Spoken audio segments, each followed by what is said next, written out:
Hi, this is David Wheatley. Welcome to my podcast, and this is episode 2.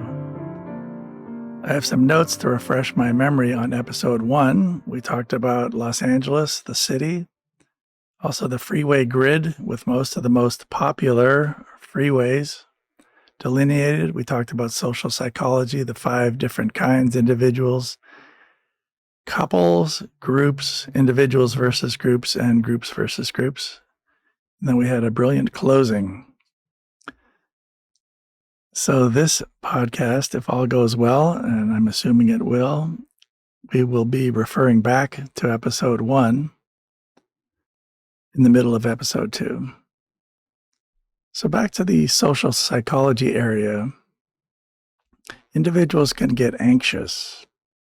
People get anxious because they're concerned that that brown patch up ahead might be a tiger or it might be a rock. And until the person knows for sure, they have some anxiety.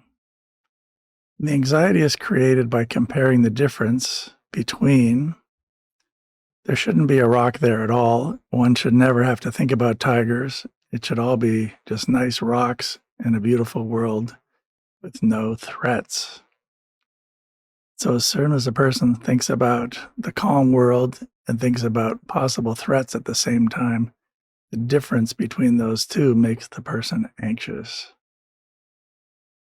And that is called dissonance. And in music, it's expressed by having a couple of notes playing at the same time. I'll go to the piano, figuratively speaking, because that's my main instrument. And when you open up the piano, right near where the lock is that holds the keyboard lid shut, there are 2 black notes, and to the left of the second black note is a white note, and that is middle C.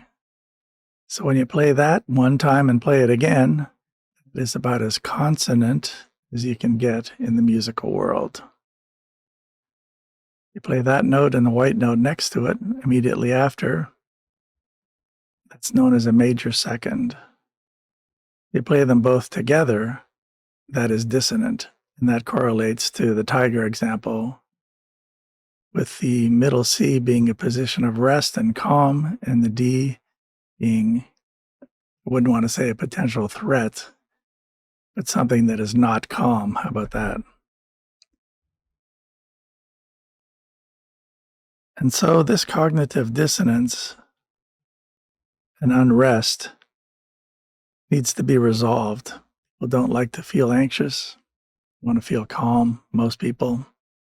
And so there are many techniques to use to reduce anxiety and to create calm, both in music and in life. So part of the resolution of this cognitive dissonance is to be aware of it, for starters, and then to diminish it.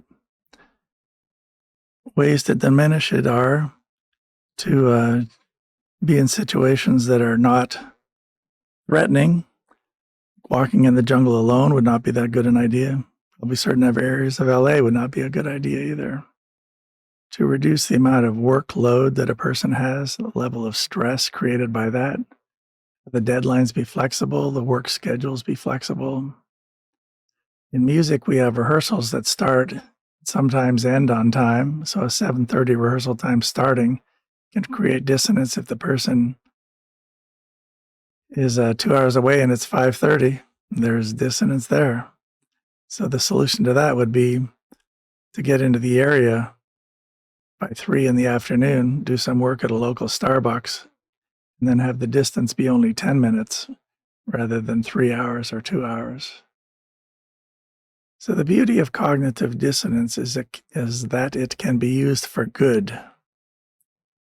Imagine that Thomas Edison, staying up late at night with a candle trying to do his work, might think, I shouldn't have to keep going through all these candles. I should be able to have some other way to have a light on whenever I want it without lighting anything, have it last as long as I want. And then my theory of Thomas Edison is that he invented the light bulb, trying different elements and pieces of metal to see which would burn the brightest consistently for the longest. And people create plays and paintings and photographs and works of musical art because of this dissonance. So when I hear about artists who are also peaceful and they go out into the forest and paint nature, I don't quite buy that. I think they go out into the forest to paint nature because of stresses back where they're living. Maybe their landlord needs some cash or the rent is due or overdue. That creates dissonance. And the person needs to get out there into the marketplace to sell or license their work to bring in funds to pay that, to reduce that dissonance of the rent being due down to zero because it's current. And the more angst and anxiety that the person is feeling, generally the more dissonant and discordant the music, because the person is trying to express what it's like to have this dissonance and perhaps to rebel against society. Remember back with this social psychology example of an individual versus a group. The individual artist, in this case, would be rebelling against the pressures of the group that say, hey, individual, you have to pay us rent.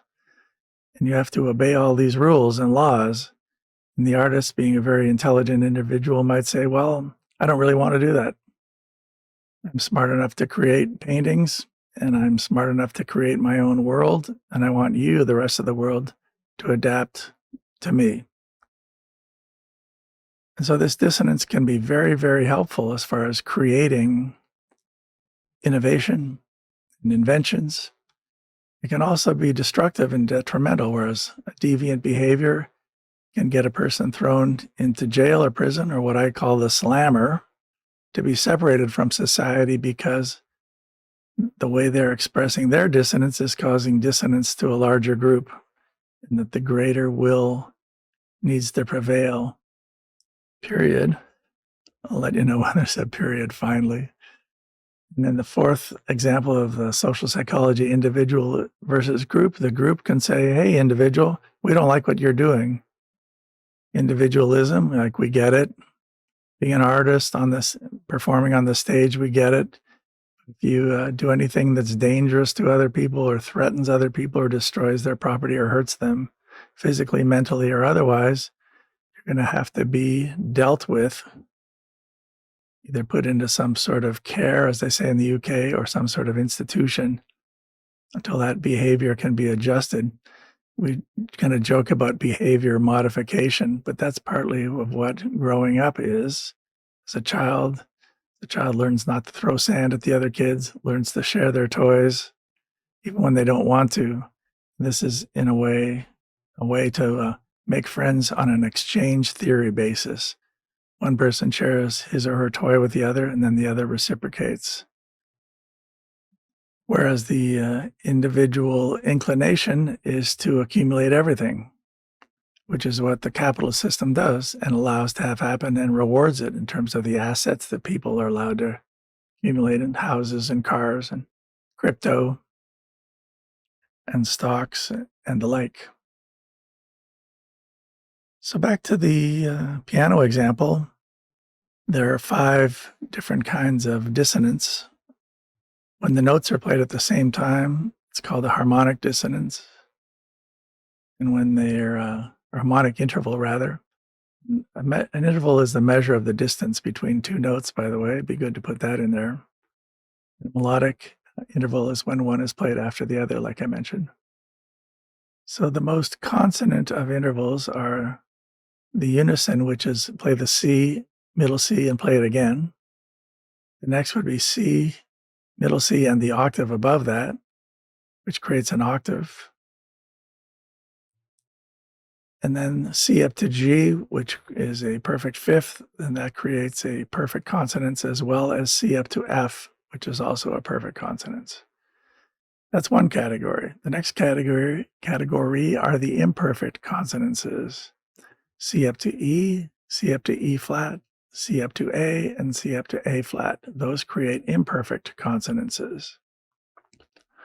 The third and middle category is called the tritone, from C up to F sharp.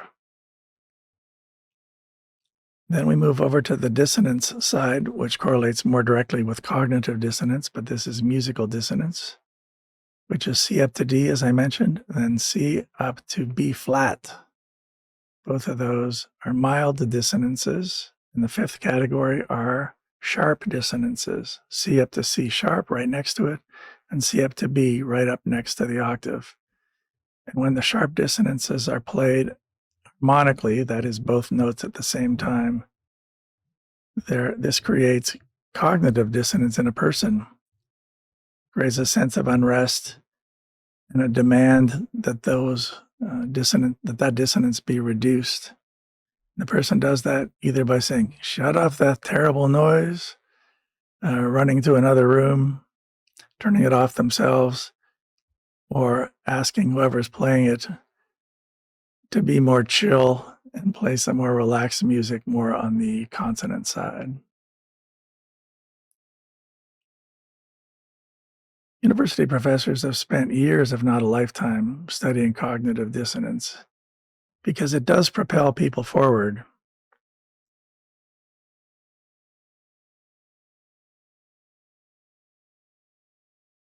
Back to the intervals, we talked about 2 notes, but it's also possible to have 3 notes.